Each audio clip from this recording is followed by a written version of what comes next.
सोमनाथाय नमः। ॐ मल्लिकार्जुनाय नमः। ॐ महाकालेश्वराय नमः। ॐ ओंकारेश्वराय नमः। ॐ वैद्यनाथाय नमः। ॐ भीमशंकराय नमः।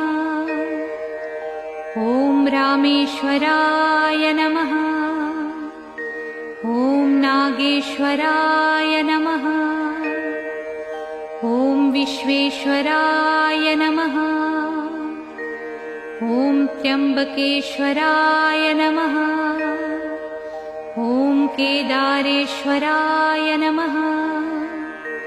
ॐ भुस्मेश्वराय नमः।